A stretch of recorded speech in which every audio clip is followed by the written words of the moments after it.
اومدیم توی سرکاند سر قبر یعقوب نبی. این قبر یعقوب، حضرت یعقوب پدر حضرت یوسفه. تمام یهودیای دنیا میان اینجا برای زیارت این قبر حضرت یعقوب که پدر بنی اسرائیل هم هست. اینجا هم یه پارک قشنگیه. اومدیم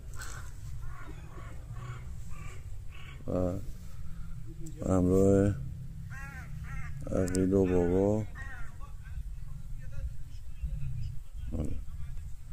هم که اینجا بایستین.